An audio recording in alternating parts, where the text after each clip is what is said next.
This NBA season preview edition of the Sports Gambling Podcast is brought to you by Underdog Fantasy. Sign up with promo code SGPN to score up to $1,000 in bonus cash. We're also brought to you by Rhythm. Get your 7-day free trial today by going to sportsgamblingpodcast.com/RITHMM. Hey, this is John Sally, and you're listening to SGPN. Let it ride.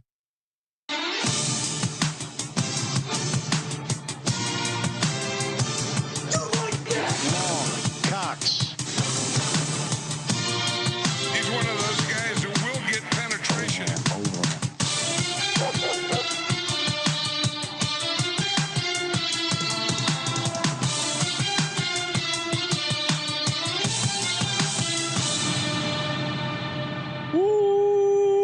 Welcome everyone to the Sports Gambling Podcast. I'm Sean, stacking the money green with my partner in picks, Ryan, Real Money Kramer.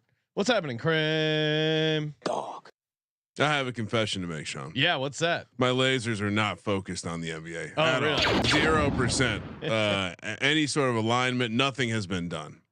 Okay. Just letting everyone know. Well, Ryan, thankfully you are not our NBA expert on the Sports Gambling Podcast Network. We have a bunch of NBA experts. They host the NBA Gambling Podcast, and we're going to be talking to a couple right now. Joining us on the line, we got Munaf The Machine Manji. What's happening, Munaf? Thanks for calling in. Oh, thanks for having me, guys. NBA season's officially here. You had to bring in the pros. We'll hopefully put some more money in your pockets. But glad to be here with you boys. Thanks for having me on. Did he say he's putting his hand in our pockets? Yes. Okay. That great Alanis Morissette. I got one hand in my pocket, and the other one's cashing some NBA futures. I think that was Scared Straight. Oh, okay. Yeah, that's holding the pocket, not hand in the pocket. Joining us as well from the NBA Gambling Podcast, amongst other podcasts on the Sports Gambling Podcast Network, Mr. Scott Reichel. What's happening, Scott? They're doing pretty well. NBA season, of course, starts today. My team's not trying to win, but besides that, it's fun. Great intro to your Brooklyn Nets. It's one of my plays. I was tuning in to the NBA Gambling Podcast. You guys did a great job breaking down a bunch of the doing a bunch of preseason content, getting people ready for the season. And I heard Scott leaning into the process. What do you make of the Nets and what they're doing here?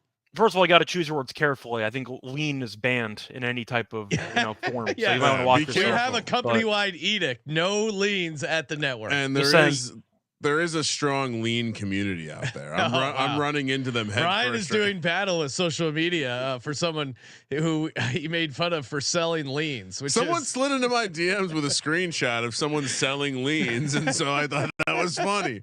And now I'm being attacked as how are you going after this hard work? Does all the right things. Like, I mean, I almost should read some of this stuff because it's borderline this is what's wrong with the future of the world. Like this is young people trying to point out that I should be canceled because I pointed out that this, I didn't know, by the way, I didn't know he was a young person, Sean. Yeah. But yeah, I mean, come on, you can't sell leans. It's confusing to the customer. No, very you're not confusing. willing to bet on it.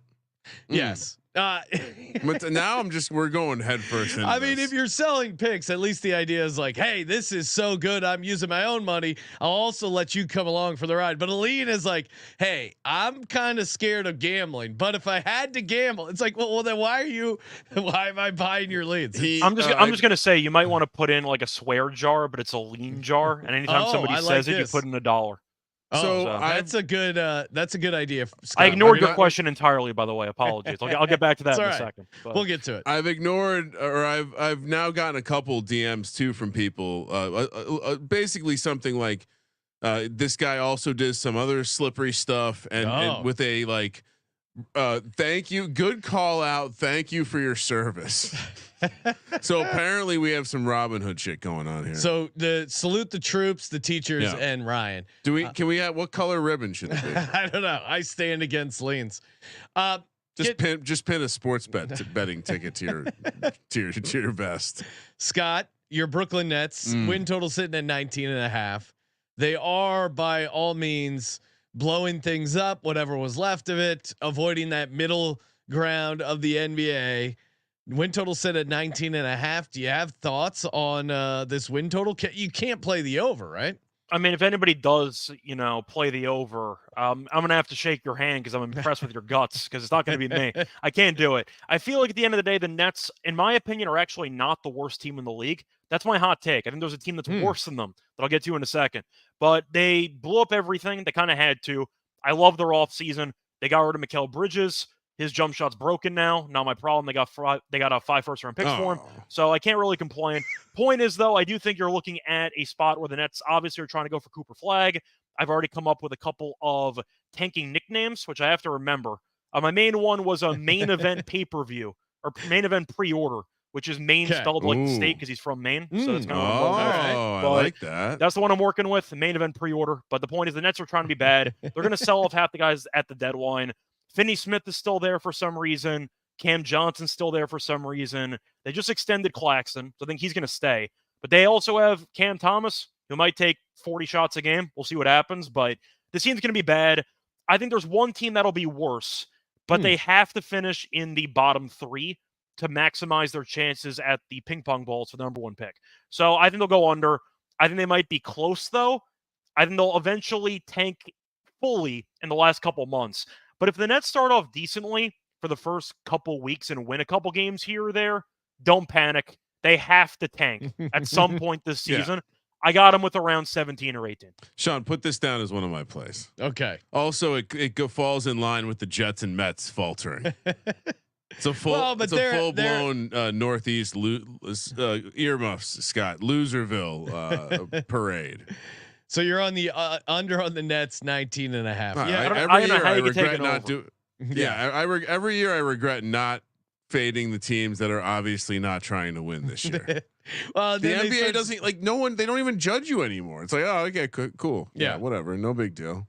We're not getting, who cares about those poor people in Brooklyn, season ticket holders like Scott? Wasting their heart. Tickets for this team? I was just trying to make you part of the sympathetic. I could find tickets on the street for $2. I don't need season tickets. The Nets are in that sweet spot where the ticket fee is probably more than the actual fee itself. It's like that joke where you see somebody broke into my car and they left 3 Nets tickets. 2 Nets tickets. Yeah, no, I assume it's also just minus EV to be at a basketball game. Versus watching all the games. Yes, you can get God's eye. You can get the command center like they have in Sea Caucus. The Nets should move back to Jersey. Maybe that'll fix them. Munaf, what do you like? Eastern Conference win total. We'll give out a couple of those. A couple of Western Conference. Talk some season stuff. What do you got in the East? You like win total wise? Yeah, a lot of negativity right now. I'll spread some positivity here. I like the Indiana Pacers over their win total 46.5. This one's also mine. Yeah, I mean, look, we saw what they did last year, getting to the Eastern Conference Finals, and maybe that was driven by some of the injuries to the opponents that they did face. But when we talk about the regular season and the way that Rick Carlisle has his team play in the regular season, we know they're going to be one of the fastest pace teams in the NBA. No pun intended there, but from a depth perspective, I really like their guys from 1 to 9, 1 to 8. I mean, Hallie has, came into his own here for the Indiana Pacers. The additional Pascal Siakam last season, giving them a secondary scorer who possibly will probably be their primary scorer, right? A guy that can average 23, 25 points per game for you.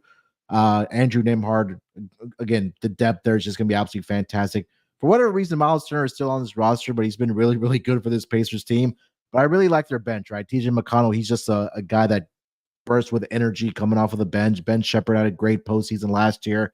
And then they didn't have Benedict Mathurin last year who got injured. But again, he's a guy that could be in conversation for 6th man of the year. So, and then you talk about Obi Toppin there as well, some depth in the Isaiah Jackson there as well. So I think this team is really built for the regular season. I believe they had 47, 48 wins last year. I could see this team getting to 49, 50 wins possibly in that Eastern Conference here. So I really do like the Indiana Pacers to go over their win total this upcoming season. Yeah, they're a tough out night to night. They were one of the best teams ATS. I think 6 overall as far as cover percentage. I feel like they won me a lot of games in the regular season. They were They were also kind of let me see what I forget what they were as a dog, but they were pretty good as a dog. Sean, we were recently hanging out with a former roommate of ours and reminiscing about when the Pacers, Danny Granger, when I dominated NBA 2K7 with the Indiana Pacers featuring Danny Granger and Roy Hibbert. It was fabulous. Yeah, Pacers were 28, 18, and 2 as a dog because they play that efficient basketball, tough pace. Like they can catch some teams sleep at the wheel, especially in some back-to-back spots. So always a team I like betting on, like the over for them for the season. Scott, you had an incredible podcast tease by saying you were going to mention a team you thought could be the worst in the NBA. I assume that's tied into what you like in the Eastern Conference here. What do you got? Yeah, so I'm going to go with the team that I think is actually worse than the Nets, as crazy as that sounds. Give me the Wizards. I'm going to go with their under at around 20.5 or 21.5. I have no idea how this team's getting to 20 wins. I can't figure it out. I'm going to read off the actual depth chart, and you tell me how many wins this team will get. Jordan Poole, Corey Kispert, Kyle Kuzma, Alex Sarr, Jonas Valanciunas. Their bench is Johnny Davis, Keyshawn George, Koulibaly, Rashawn Holmes, Marvin Bagley, and Carlton Carrington. How many wins does that team get? They won 15 last year, by the way. No, I know, and it's usually they're not improving by 30%. Usually in sports, you're like, oh, the lowest win total on the board, and you try and get contrarian and make a case for positivity. And not things, in the NBA, but not in the NBA. And you're like, oh, could a team just only win 15 games? Very, very possible. And yeah, I'm with you. The Wizards under 20.5. That is a smash. I mean, if you're comparing the rosters with the Wizards and the Nets. The Nets have a better roster, just comparing those two teams. But you're looking at the Wizards last year. They won 15 once again. They had Avdia, who was good for them last year. Yeah. They traded him away for a draft pick and for Malcolm Brogdon, who might get injured again after 20 games. They had Tyus Jones, who I love as a point guard. He got, once again, he ended up going to Phoenix. So they got rid of the two players I actually liked on this team. They don't have anybody. So 20.5. They're intentionally losing, and they did so preseason. I got to go under. This team might be worse than last year, and they won 15 last year. They have to tank. I'm on the under for the Wizards. Yeah, I mean, Scott making a compelling case. I'm going to put Wizards under as one of mine as well. I was debating playing the Nets under because they do have Ben Simmons. Although, who is Ben Simmons' publicist? Because how does this guy still get positive press? Munaf, I googled Ben Simmons just to confirm he was still in the league. He's Australian, dude. And it's I don't know what part of Australia he's from. How many Australian people you know that people like that are globally hated? None of them. They're loved. Maligned. They sound cute. They're rugged. How is he from the same country tan skin as Crocodile Dundee? It makes no sense. Maligned net star bouncing back to his best. This was written 3 hours ago. What world are these people living in? Ben Simmons faces backlash after missing preseason game. Oh, welcome to the Ben Simmons experience. Oh man, it's hilarious. So part of me wanted to take the Nets under just for that, but Scott making a great case for the Wizards. I'll co-sign that as another East play I like there. Munaf, how about you? What's another Eastern Conference win total you like? Yeah, you guys talked about some teams that are in the low 20s there. I think the Detroit Pistons this year, with the talent they do have, 25.5 wins. I think they can get over their win total here. It's not a lot, right? I mean, look, last season or at least over the past several seasons, this team has not been very good, but they have some guys that can play basketball on this team now. I know they hired a new head coach with JB Bickerstaff. I think there's mixed reviews about him, but I think at least for the regular season, this team could get into the realm of, I think, 30 wins. They have some young talent led by Cade, Jaden Ivey. I really like Jalen Duren for this upcoming season as well. They added some veterans. I know we're not Tobias Harris guys, but I think just having some veteran guys in there with these young players, I think that could pay dividends. I think it's case in point with my Rockets last year. They had a lot of young guys, got a new head coach, brought in some veterans, and they were able to win 41 games last year. I'm not saying the Pistons will get there, but I do think that this number is really low for a Detroit Pistons team at 25.5. If we already like the unders for the Wizards and the Brooklyn Nets, I think some team that's a bottom feeder in that East. I'm not high on the Chicago Bulls. I think that's going to be another team that's going to sell off pieces. So I think that one team that could benefit that get over their win total here as a bottom feeder. The Detroit Pistons over 25.5 wins here. So I'll make that my second one here for the East. Good case. I mean, Pistons have an upside. They could be a fun like alt win total if you think things break right. Cade Cunningham makes a nice step up this season. And you mentioned the Chicago Bulls. I mean, once you trade Alex Caruso, you are dead to me as an NBA franchise. You see how the Lakers have been cursed ever since they got rid of Alex Caruso, and it's kind of a joke, but it's also kind of not. Like every NBA team builds themselves around superstars. You need guys like Alex Caruso who just do a lot of the dirty work. Yeah. Bill Simmons' obnoxiously large book that's sitting in the bookshelf behind me. Literally, the thesis turns out to be you need this thing called a team. Yeah. And Alec, I mean, he's a great team. The member. NBA is dumb, but the NBA makes the same mistake over and over again. That is the one flaw of this place. A lot of poorly led organization. Which I have a question. Yeah. Because I have another fade a bad team angle, and most of my research was texting with Terrell. All right, and he passed this quote along. I think we all know that we're not going to go and attack the championship this year. It makes no sense for us to try to win every single game as much as we can and sacrifice development. Shout out to Jakob Poeltl. Yeah, Toronto Raptors. Yeah. So are we all? Is it sick? Because I was going to make the Raptors one of my other plays. Is that a safe situation there? I like the under on the show. I talked about the Atlantic Division. Yeah. Okay. That team is going to be bad. And again, this was all ghost written by Terrell Furman of the NBA Gambling Podcast. Appreciate his help. Yeah, and their win total Raptors are set at 30.5. Mm-hmm. Which is kind of high for a team that if should this be the random circuit ticket I take? Yeah, go big on this, Ryan. Raptors under 30.5 for Kramer. The Raptors are an interesting team to play in the market because they are kind of frisky as a home dog. Toronto and I sound like a broken record, but Toronto and Utah are quietly tough travel spots that often get overlooked in the market. I don't know what it is. I don't know if they're exchanging their money, whatever it is. Like adding that international travel seems to fuck players up, or maybe it's the nightlife in Toronto. I have no idea, but they have maybe it's winter in Canada. Weather potentially as well. I think it's just like they have a better home court than they should for usually the amount of talent they have on that roster. Scott, give us one more Eastern Conference win total you like this season. Well, one thing to also throw in to back Munaf's play, I believe Chicago has a top 10 protected first round pick this year. So they have to be bad if they want to keep the draft pick. They have to finish bottom 10. Anyway, for this one, I am going to stay with the same ideas as Pistons play, but I am going to go with a better team. You said before the Pacers were really good ATS. What if I told you I was going to back the worst ATS team of all time last year? I'm going with the Atlanta Hawks. I'll go with the over on their wins here. I feel like there's a couple reasons for it. Do I like Trae Young? Absolutely not. I think he's one of the worst offensive players in the entire league. However, there's a great start to an over. There's an incentive for them to try because I said before the Bulls have a top 10 protected pick. There are a lot of really bad teams incentivized to tank. They're looking at the Eastern Conference, the Pistons, you have the Wizards, you have the Hornets, the Raptors, the Nets. The Bulls might be tanking as well. The Hawks don't own their first round pick. They have no incentive to tank. They have to try. And by default, when you throw in all the really terrible teams in the Eastern Conference that are trying to get Cooper Flag, they have no incentive to be bad.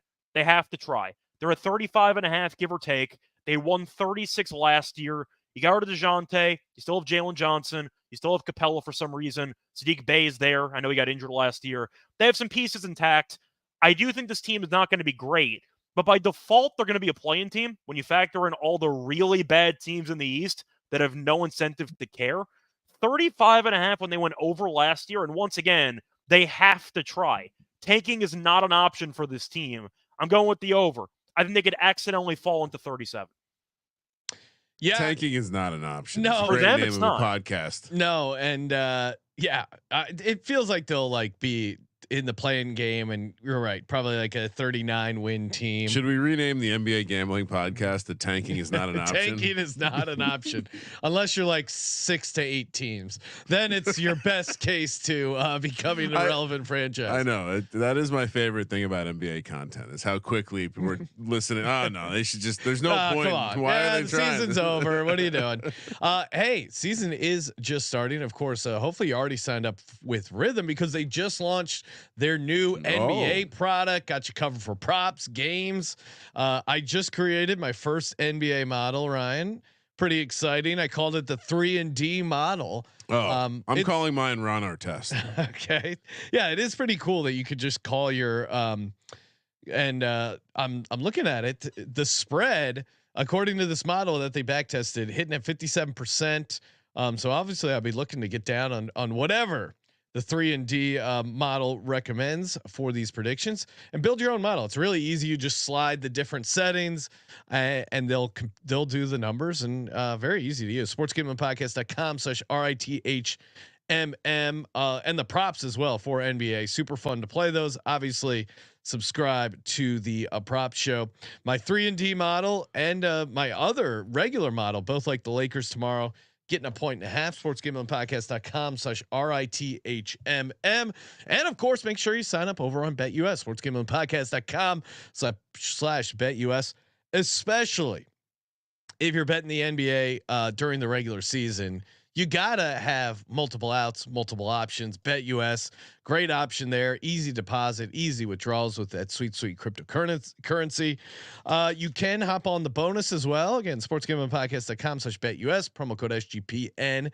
If you want the bonus, or if you don't want to deal with the rollover, you don't need to use the bonus. It is America's favorite sportsbook in business for 30+ years. sportsgamblingpodcast.com/BetUS. So I have a fun basketball story with our friend Michael Vick over there. Oh yeah, our current coworker at Virginia Tech. At the time, the football team had a intramural basketball team. All the dudes that were getting drafted in the NFL were just playing intramural basketball. Oh man, can you imagine that if that shit was going on today? Well, I did see. Anyway, Vic was pretty good at basketball as well. You would maybe surprising to some, but he was pretty athletic. Could dunk and all that shit. I mean, not surprising at all. Speaking of multi-sport athletes, I did see Terrell Owens once at a North Hollywood 24-hour fitness dunking on some guys. Fit. Yeah, he was incredibly. Well, and Sean, the 20. Well, I won't name the gym, but the hours in the day gym in Glendale, California. Robert Ory was a regular, and watching him just never miss from 30 feet is just it's remarkable. They're very good at basketball. I have a quick question. Yes.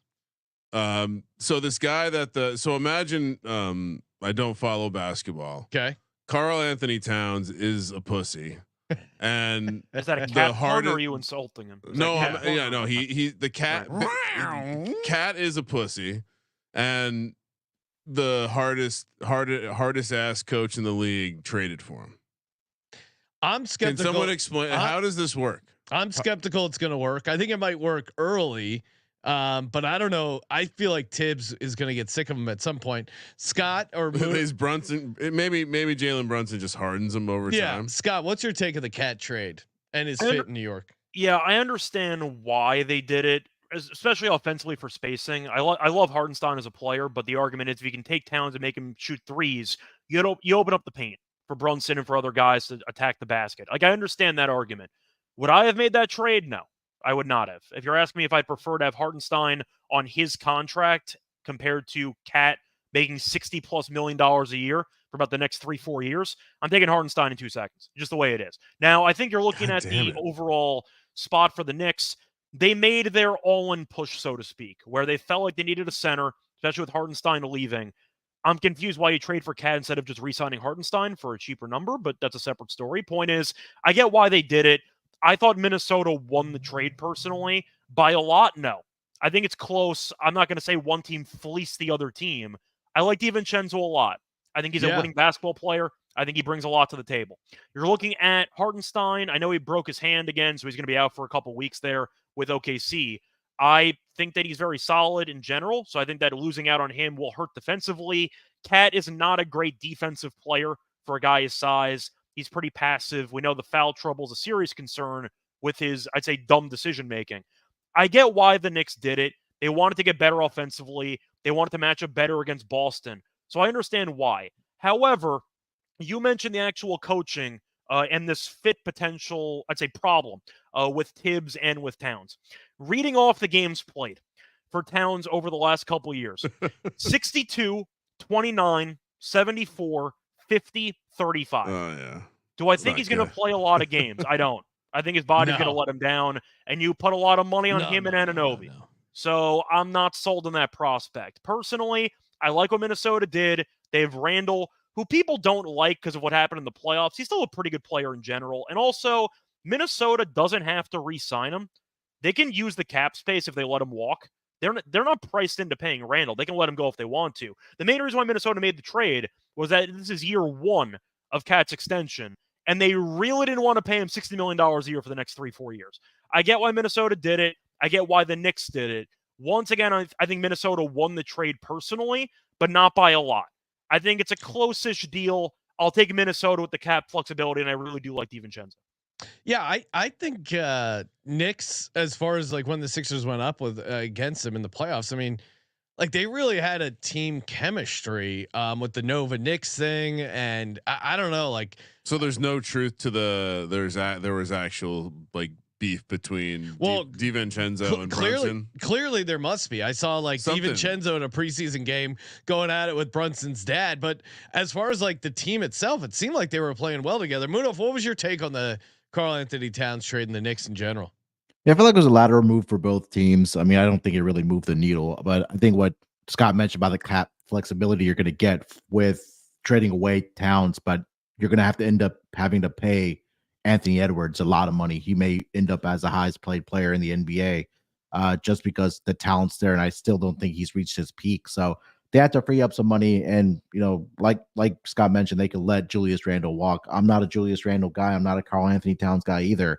But with the New York Knicks, it gives them a guy that can again stretch the floor a little bit, knock down some 3-point shots because we know he can knock it down. Karl Anthony Towns.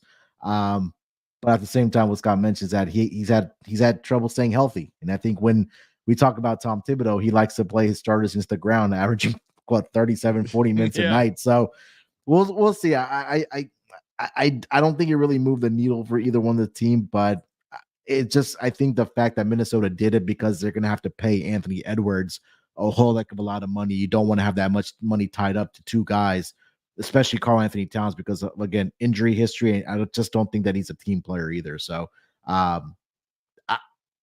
maybe Knicks won the trade, but I really wasn't a fan of it. I wasn't like, oh my God. Maybe New York toughens them up. I do want to. New York media is going to tough them up quickly, sure. But I do want to point out, though, just looking at the Knicks offseason from a grand perspective, Brunson's contract might be the best contract in the entire league. Shout out to Tyus Jones, who got a great deal in Phoenix, but you're looking at Brunson, who was a borderline first-team All-NBA guy. Some people think he should have been an All-NBA guy. He's making $34.9 million a year. Jalen Suggs just signed an extension for $150 million. Like, you're looking at one of the greatest deals in the entire league.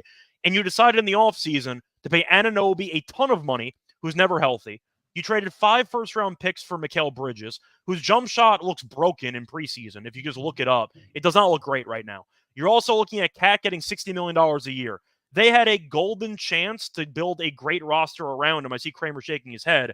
I'm just trying to tell it how it is. The Brunson contract is absolutely incredible because he went up a level and he's a top 10 guy in the league, basically, making $34 million a year. And they surrounded him with a lot of all-in swings, and I'm not sure it's going to pan out with Tibbs as the coach, with some injury-prone players on your team. That's why you got Bridges, plays every game. He hasn't missed a game in his entire career. But when you're looking at the preseason stuff with the shot, there's some flaws with a lot of the guys they ended up making a lot of, I'd say, all-in pushes with to pair with Brunson. It's a little bit concerning for me, in my opinion. Yeah, no, it's concerning to anyone who's followed this team for a while. I mean, James Dolan's cursed. He's an evil man. He clearly did a deal. Sphere is awesome, though. He clearly did some deals with the Devils, and the Knicks winning are not in those deals at all. And unfortunately, we all know how this will end. They'll get to the playoffs really injured. And that will be that. Let's kick it. Let's talk a little Western Conference win total. Munaf, what's a Western Conference win total you like for the season? Well, now I'm not excited about the NBA anymore. I thought the West was a little tougher for me. I feel like there's a little bit more parity in the Western Conference. I think the Clippers are going to bottom out. Yeah. I don't think Kawhi is going to play more than 10 games, if that, this upcoming season. He's out indefinitely, though. He can come back in 3 days. Who knows? He might be out for a year. Who knows what's going to happen with Kawhi? It was so crazy because I love their under when it was leading up to it, because they're like, yeah, we don't know about Kawhi, and it's like, oh, that sounds horrible. The win total was like 39.5 or 40.5, and then they announce, oh, he's out indefinitely, and they drop it down to 35.5, and it's like, can you still play the under at 35.5, Munaf? What are you doing for the West? I would still play it. I mean, I've seen this movie with James Harden. Yeah. I mean, you know as well, Sean, with when he was in Philly. They do have depth pieces. I'll say that, but when your best player is James Harden, and again, the miles are adding up on the tires there, and who knows, he may just fly out to Vegas. It's like a 40 to 45 minute flight there from LA into Vegas. He might be spending more time there than actually focusing on basketball. Yeah, again, maybe we'll see him out there at the Circa. Respect. Maybe. And there are another couple of injuries probably away. I mean, this team has been very, very injury prone over the last several seasons. So, I mean, they lost Russ, they lost they lost Westbrook, they lost Paul George now, and Kawhi's going to be out for God knows how long. And I don't trust James Harden. I think that's really much the handicap for me. Even when this number has dipped now to 35.5, I don't trust this team at all. Yeah, I mean, fading the Clippers. Can't really hate on that strategy. I will go with an over here. Memphis Grizzlies over 47.5. They were a team that set a record for the most amount of NBA lineups used in an NBA season. Some sort of like crazy. I mean, they were just so many injuries. Then Ja with what he described as a fake toy gun, which was most certainly an actual gun. That whole suspension. It was just kind of a nightmare season. I think they bounced back. They got a lot of young talent. So I like the Grizzlies to surprise people a little bit. And they strike me as a team that would care about the regular season. There's a lot of like veteran laden teams in the West, your Mavs and stuff like that, where, oh yeah, they're good, but like, are they going to be battling it out for the number 1 seed?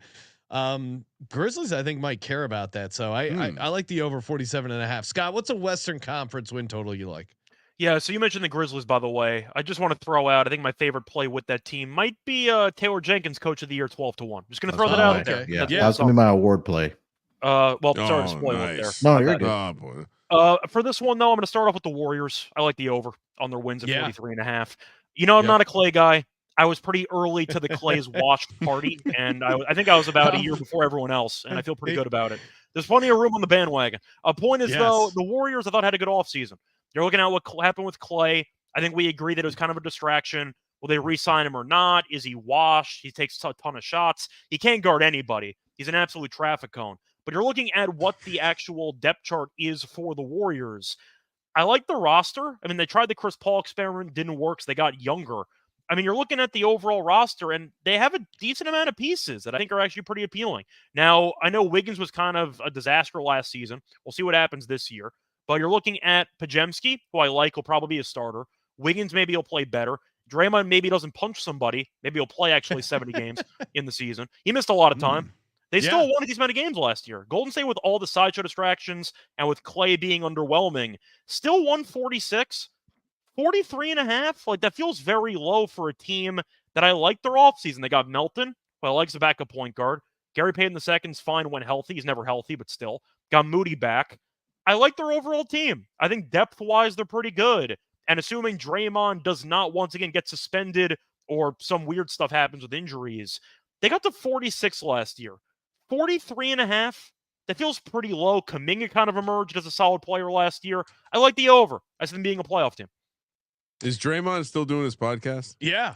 All right, you know what? Put me down for the Warriors too. I'm gonna start listening to the Draymond podcast. For supporting your fellow podcaster. That will be my only avenue into the NBA. Well, and of course the NBA game. Well, of course, but I'm saying like of players shows. Yeah, it's the only one I'm listening to. I'll kick off another Western Conference win total. Giving the Mavs under 49.5. They were a fun ride in the playoffs, but again, they made it all the way to the NBA Finals. Now, short off season. Luka played in the Olympics. You got Kyrie or Irving. Like, what are the chances he keeps his shit together back-to-back seasons? It seems like eventually he gets annoyed at someone. I don't think they're, it's not. What were they? What seed were they last year coming into the playoffs? They weren't. What were they, like a 4 seed or something?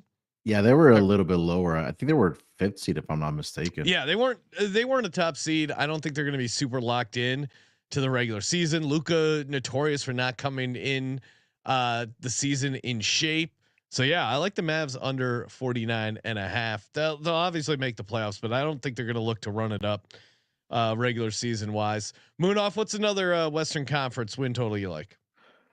Yeah, I'm gonna go with the Phoenix Suns over 47.5 wins here. I think it's really predicated on one player that they added. I think Scott mentioned his name earlier, was Tyus Jones, to come in and just be the point guard, facilitate this offense. When you have the talent of 3 scorers or 2.5, maybe we say, with Kevin Durant, Devin Booker, and Bradley Beal.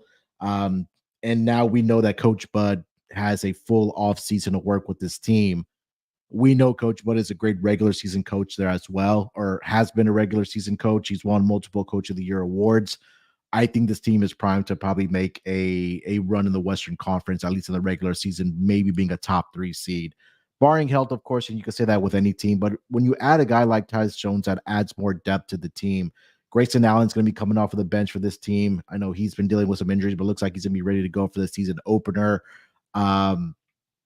And again, when you have those 3 dynamic players and you add a legitimate point guard, because last season they were really tinkering with having Bradley Beal come in and be a point guard where he hasn't played that position in his career. Same thing with Devin Booker. They tried that, but it just didn't work.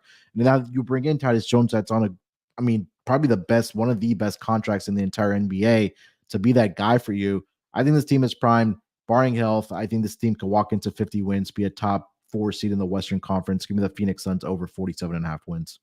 Yeah, big upgrade of coaching too, I think. From what they had, yeah. Yeah, so I think that's a little underrated angle there. Scott, what do you like in the West? Well, just to point out, I also do like Phoenix over. I do want to point out I did sit behind Budenholzer one time on a plane. He took his shoes off, so he kind of fell down a couple spots in the power ranking. But wow, I think he's a solid coach. Well, it was weird choice there. The Bucks just fired him, and he was wearing Bucks sweatpants. And I'm like, all right, that's an interesting choice. I'm like, all right, yeah, cool. Free sweatpants, but yeah, I just got fired. What airline was he on, Scott? I know you've flown Spirit previously, but what was he? What was he on? I flew Spirit one time. It was either JetBlue or Delta. Throwing Scott under the but bus. it checks out though, because I was flying back from a wedding that was in Wisconsin, so we both just so happened to be on the same flight to New York. But I believe it was Delta, I think. Oh, okay. So, there you go. I was on Spirit one time. I lived to tell the tale, but I don't think I'm gonna go back. I just remember fucking Scott throwing a man out there. I just remember Scott airing his dirty laundry. Scott going, I'm never flying Spirit Airlines again. He was very. It was an experience, but I lived it. You lived to tell the tale. All right, so you co-signed the Suns there, but what else you like in the West? Yeah, I do see somebody quickly just mentioning if the Suns have a bench. It's actually not bad. Monty Morris, Grayson Allen, Royce O'Neal, Mason Plumlee. It's not a terrible bench. I thought they did a decent job of filling those needs. But for my second total, it was actually going to be Phoenix, so I am going to pivot. I'm going to go with a bit of a contrarian under because the line's very high, and I understand that people love Wemby. Give me the under on the Spurs wins. That's a pretty high number looking at the Spurs right now. What's the number? 35.5, 36.5? 36.5. Yeah, you're looking at the division for the Spurs, and I think they're the worst team in their division. Looking at the actual Southwest, you have the Mavericks, the Pelicans, the Rockets, the Grizzlies, and the Spurs. Are they the worst team in the division? Probably. That's a lot of wins for a last place team. That's a lot of wins there. And you're looking at San Antonio, of course, being hyped up with Wemby. Look at the offseason moves. They got Chris Paul. How many games is he going to play? I don't know. How many minutes is he going to play? I don't know. They got Harrison Barnes. Does that count for something? Probably not. Like, I'm looking at what they did in the offseason. Of course, Vassell's one of their better players. He's out indefinitely. So I don't know how long he's going to be out for. Are the Spurs incentivized to try in the last couple months? Or do they try to maybe pack it in for a tank job? It's possible. But you're looking at San Antonio being a young team. They have, once again, maybe an outside shot of making a wild card spot. Pretty deep Western Conference, though, when you look into it. I see this team pulling the plug with like a month or two to go. I don't know what the point is. They're being priced in like Wemby's going to carry them by himself to like 38 wins and potential play-in draw. I don't see it. I think they're a bottom tier Western Conference team. I think it's a lot of wins. You know what the craziest thing about the Spurs pricing is? Wemby is 18-1 to win MVP. Are you fucking kidding me? Like, to win MVP, you got to be number 1 or number 2 seed. Yeah, like Westbrook had that crazy year where before we realized triple doubles could be faked. And we're kind of a bullshit stat.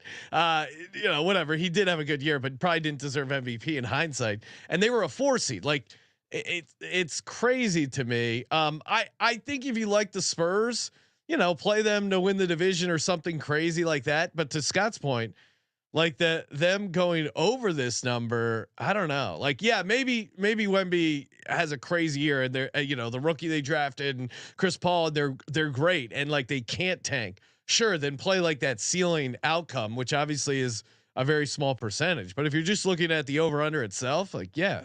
I mean, I just want to read off the roster for a second. Yeah. They got Trey Jones, a starting point guard. It could be Chris Paul. Who knows? Vassell's injured. He'll be out indefinitely. Keldon Johnson. They got Sohan and Wemby. Their bench is Branham. I mean, you could potentially throw Barnes in the starting lineup. Zach Collins, Champagnie. Really? 36.5 wins?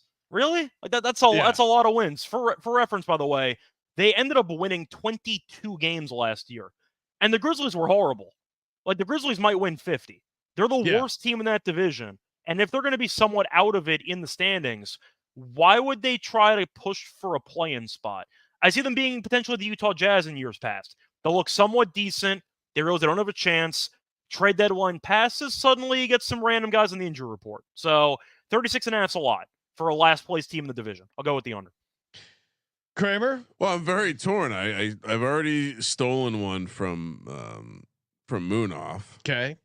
Or I'm sorry, I already stole one from Scott. I was gonna steal one from Munaf, but Scott's Spurs case is very compelling. What about my Mavs under? Come on. If Wemby gets injured, by the way, they might win 20 games if Wemby gets hurt at any point. Your Mavs under is an interesting point, but then I stumbled into some James Harden content. Okay.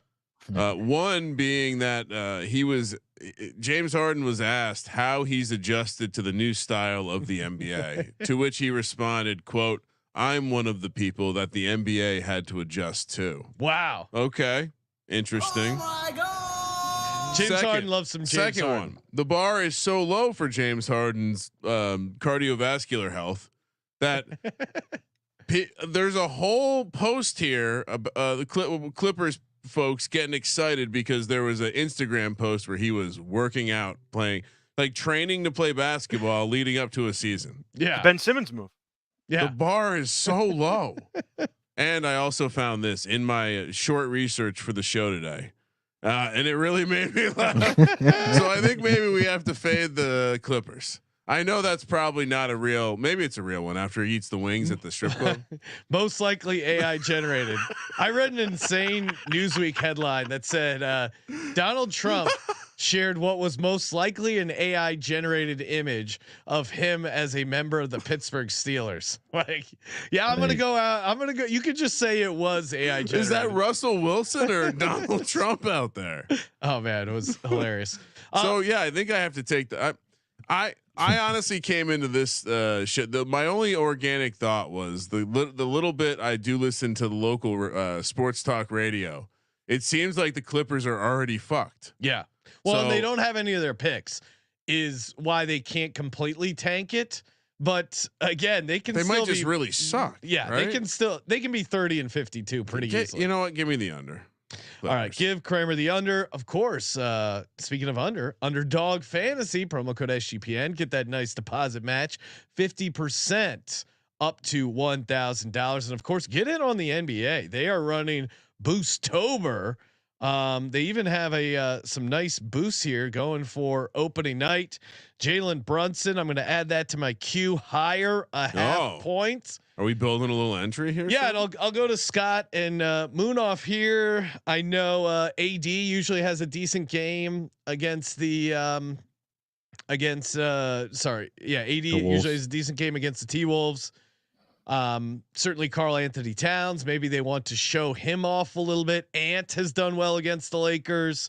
Munaf, any thoughts on what I should pair with Jalen Brunson higher a half point? I would go Naz Reid higher 1.5 3-pointers made. That was my play. Okay, damn it. We've been potting too much together. This is great.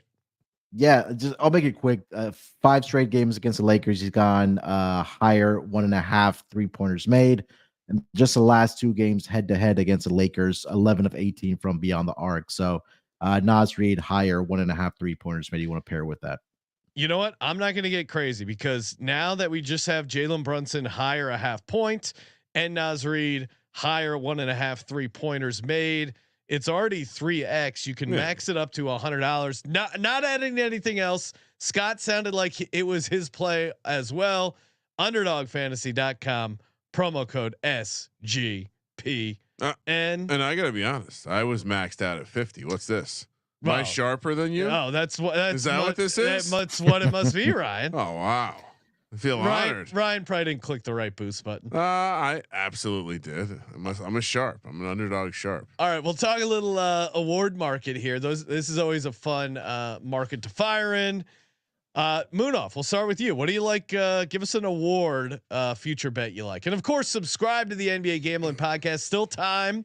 If you're listening to this before the games tip off on Tuesday, sportsgamblingpodcast.com/NBA contest. We're running a super fun NBA win totals contest. You can win up to $250 gift card. Very easy. sportsgamblingpodcast.com/NBA contest. Munaf, what do you like in the award market? Yeah, we mentioned it earlier. Taylor Jenkins to win Coach of the Year, 12-1. And I'll make this quick because we take a look at. It's really when you take a look at the which coach is going to take their team to have the biggest increase in wins. And just the last 2 years are a prime example. So last year we had Mark Dagnall of the Oklahoma City Thunder take the Thunder from, I believe it was 40 wins to 57 wins, the number 1 seed in the Western Conference. Prior, when Mike Brown was hired by the Sacramento Kings, the year before he got hired, they had 30 wins. He got them to 48 wins. Last year, we talked about it, right? All the injuries that the Memphis Grizzlies had, they only had 22 wins last year. We feel like this is a team that's going to get over their win total. I think a better way to play is just take Taylor Jenkins to win Coach of the Year. This is a team could possibly also be in contention for the number 1 seed. So if you see a win improvement of 25 to 26, 27, 28 wins, I don't know what else you can do to win Coach of the Year in the NBA. I mean, I'm not going to get into the whole Brian Dable situation, finishing 3rd place in the division and getting a division Coach of the Year there. But great burn, Munaf. Taylor Jenkins, that feels out of nowhere. It's because I had who did he lose to that year? Was it Kyle Shanahan? I had life-changing money on that. It was Stefanski, right? No, it was the Minnesota coach. I'm blank. Why am I blanking? It was O'Connell. Who's the pretty boy? Yeah, O'Connell. We saw with the hot wife or whatever in Vegas. Scott, what is a NBA future award you like? Yeah, so Wemby defensive player I'll toss out, but I mean, come on. It's minus 155. He's going to win the award if he stays healthy. So that's kind of the given one. I'll go to a different one. Okay. I'm going to go with Naz Reid to win 6th Man of the Year again. I think it's a good price at about 9-1. Think it's a great deal for a guy that I think is going to be on a really good team. I think Minnesota might take a step back, but we saw how impactful he was. Maybe the Randall thing doesn't work out. Free agent, they could trade him potentially at the deadline. Who knows what's going to happen? But Naz Reid, I think, is a very impactful player. We saw how good he can be. And of course, Malik Monk's the favorite.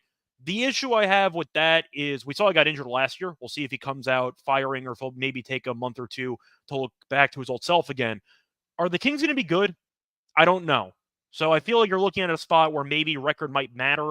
if the Kings miss the playoffs, can you really give Sixth Man of the Year to a guy that might not, once again, maybe make the playoffs? That could be an issue. The Timberwolves should be good. Reed, we saw how good he can be. 9-1. I think it's a great price. I'll go with Naz Reid here. If Randall gets injured, maybe Gobert gets injured, he'll start some games. He'll be a solid player. We know what the upside is. We saw how good he can be last year, especially in the playoffs. Give me Naz Reid a plus 900. Yeah, I see the case. DiVincenzo is also kind of interesting, I think. But I thought he was going to start potentially. What's up? Could he potentially start on the team? Yeah, maybe? I guess that is the concern, is that if he's starting, then obviously hurts your Sixth Man of the Year award odds. I will go, because I think this year the Rookie of the Year odds are a little bit more wide open, at least than like obviously the Wemby year or some of these other previous years. The Miami Heat drafted the center from Indiana, Kalal Ware. He's 35-1 to win Rookie of the Year, 7-foot center. I mean, they seem to have a pretty good job of scouting young talent. He's been doing pretty well in some of the preseason games, getting a little bit of hype. Udonis, one of the vets on the Heat, were hyping him up. So I think, very good coach, GM situation there in Miami. I trust that they could find a diamond in the rough here. Give me Ware, Rookie of the Year, 35-1. Scott, that's an incredibly sharp play, correct? Yeah. I mean, I like it. It's a great question. It's an absolute crapshoot, you know? Yeah, well, right. Shouldn't we take a little sprinkle on some long shots in Rookie of the Year? Like, I like Zach Edey as a pick, but I'm not going to play him at plus 350 to win Rookie of the Year. Great price. Well, the issue with Edey is also he got injured in summer league. So, anytime you get 7-footers, they tend to have some leg issues. He did get injured earlier. I think that it makes sense he's favored. He's a great fit to fill in kind of the Steven Adams role on that team. So I like Edey in general, but I mean, the number one overall pick is mostly a 3-point shooter in Rissa Shea. I'm not sure if that's going to work out or not. Who knows? It takes some flyers. Get weird with it. Who knows? Yeah. Kramer, do you have an award bet you'd like to give out for the audience? Has Eric Spoelstra ever won Coach of the Year? Don't know that. No, he has not. Okay. We're going to take Eric Spoelstra. You can find him at 15-1. Okay. To win the Coach of the Year. That concludes my handicap. No, he's obviously a very good coach. That was surprising to me. That was the big nugget in my research for the NBA season. Was surprised to find out Eric Spoelstra. Munaf, explain to Ryan how Spoelstra would win Coach of the Year. What has to happen? Please. I think it's difficult because they won the number of games they had last year. I think they would have to win 60 plus games and be the number one seed in the Eastern Conference. And we saw what Boston did last year. Look, Boston may be an injury or two, but they're already going to be without Porzingis.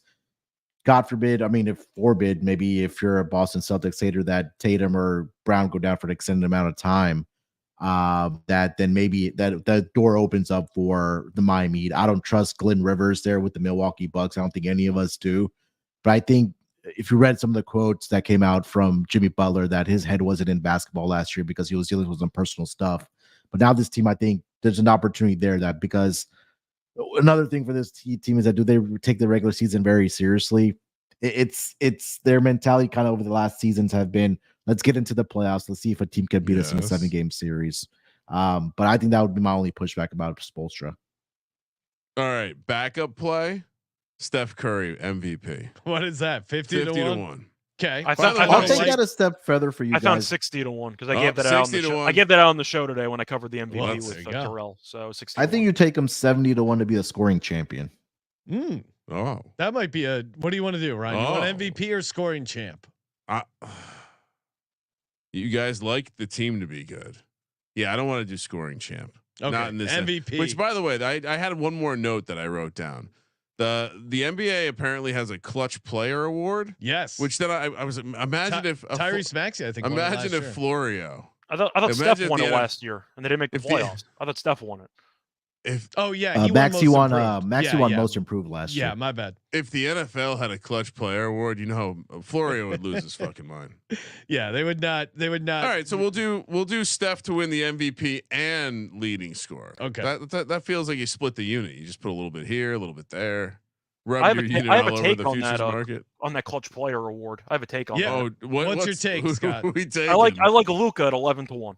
Oh, okay. I think it's a decent spot for, once again, if you think Luka wins MVP, it is what it is. But if he doesn't win MVP, they might just give him something. it's still crazy that the 2 finalists, the main finalists last year for clutch player, were DeRozan and Steph. And both teams just didn't make the playoffs, and apparently nobody cared, and they just gave Steph the award anyway. But if you're looking at maybe the guy, SGA or Luka, the guy that doesn't win MVP, they might just give him something, just to give him an award. Offensive Player of the Year. And Luka's going to get the ball every possession late. So 11-1 for Luka to win clutchest player, I think has some value. It really is the comeback player. It's just a bonus award. You can make someone feel good about. I think it's just like whoever hits the most buzzer beaters that people remember. It's a very that's weird. Luka, isn't that Luka? That kind of checks out. That's Luka. why. Yeah, I like that angle, especially at that price. Munaf, closing things out. What do you got for future to win it all? What's a fun play here? Let's see for team future champion. Man. I know a lot of people are high on the Oklahoma City Thunder. But it's only plus 650. I don't want to just give out your Rockets already, and we can move on. They're not. No, I don't think they're a play-in tournament team. I think it's the Phoenix Suns, just based on the value at 30-1. Like, I don't think they should be 30-1 with the talent that they have on the roster. It's the fact you trust Coach Bud in the playoffs. But when you have KD, Kevin Durant, Bradley Beal, Yusuf Nurkic, barring health if he's able to stay healthy. But I just kind of go back to Tyus Jones and how he's going to be able to command that offense there. I just think that those odds are wrong. Like, anybody above them, I really don't trust. Knicks 8-1. If you're able to find a 10-1 out there, I would get it on that. But I think Phoenix, just based on the pure value, 30-1. Scott, what do you like to win it all? I am going pure chalk here. It's the NBA. If you're going to go chalk in one sport, this is a decent option. Even last year, like, it's open. Then Boston didn't even go to a single game 7 the entire playoffs. No. I see the Celtics taking on the Thunder again, or taking on the Thunder this time. But I'm not going to go Boston and win again. If they do, it is what it is. Whatever. I'll go with OKC. I love their offseason. Hardenstein hopefully is healthy by then. They got Caruso. Caruso and Dort defensively are going to be disgusting together. But I like that team a lot. I thought they learned a lot from last year, losing to the Mavericks in a series they probably could have won, and the Mavericks made the finals last year. I think the Nuggets take a step back. I think the Timberwolves might take a step back with the transition year with Randall. OKC checks a lot of boxes, and if they really want to make an all-in push at the deadline, make a superstar trade, they still have all the draft picks in the world for the next couple years. I like OKC. I think it's going to be a pretty chalky pick. It's the NBA, so get off my back. Give me the Thunder win the title at like 7-1. I'll co-sign Scott's Thunder play 7-1. Yeah, no, I mean, they have all the pieces. They care about. I think they care about being the number 1 seed in the West, having home court. One of the places that does really rock when they have big games there. It feels like last year was the year before the year for them. And then a little sprinkle on the Warriors, 35-1. The Steph gets one last ring just in case. So. The Thunder, and then small sprinkle on the Warriors, 35-1. Kramer, what do you got? Your New York Knicks. I got the Thunder. The Knicks are the Knicks odds being 8-1 is crazy. It feels that's crazy, robbery, right? Yeah. I'd rather bet them to be the 1 seed personally. Just ignore Tibbs in the playoffs. It's because it's Tibbs as a head coach. Like, if it was anybody else, I was a competent head coach. Like, I would bet on the Knicks, but just because we saw it last year, like, he drives his guys into the ground. They're the NBA. No, I don't like what you're saying right now. They're the Ravens. Knicks beat the Thunder. Play the exact result. Knicks at 8-1. Yeah. Okay. No, Knicks over Thunder. Knicks over Thunder. I don't know what that price is. I think I'm a little sour because I may have messed up OKC because I bet Isaiah Hardenstein to lead the league in rebounding at 500-1. Like 2 minutes later, an alert comes across my phone. He's going to be out for like an extended amount of time. All right, here's what we're going to bet. We're going to bet the Knicks beat the Thunders 50-1. But we're also going to take Thunder beat the Knicks at 35-1, just in case.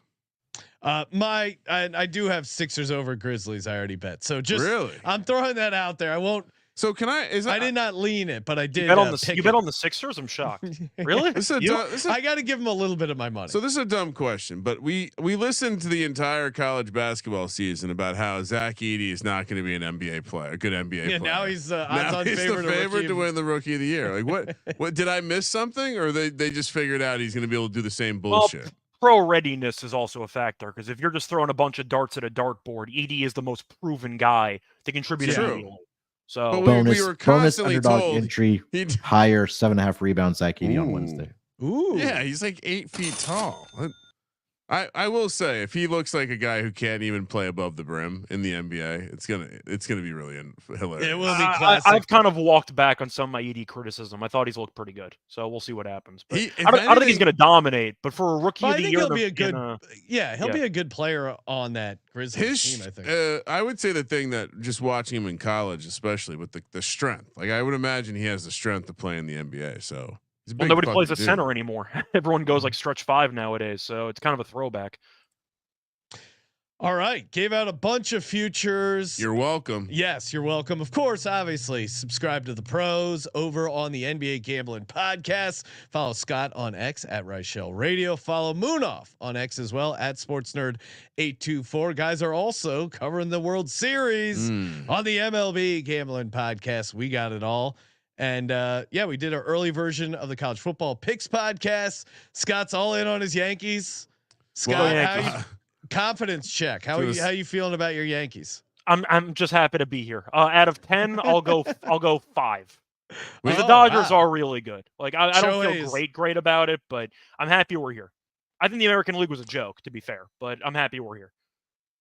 I was going to say we'll be talking to Scott and one more bonus guest. Oh yeah, tomorrow. Talk a little World Series. Talking a little. Sean baseball. insisted that we do a World Series. Oh, you guys got the interpreter for Shohei Ohtani who bet $1 million to Dodgers to win the World Series. Ipe. Yeah, he better get a ring if the Dodgers win the whole thing. That's all. Well, and he's kicking himself because he had some futures on that guy's local book for the Dodgers to win the NL, and he's in jail going, damn, those motherfuckers can't pay me now. He probably had a get right bet sitting in there, just waiting to cash.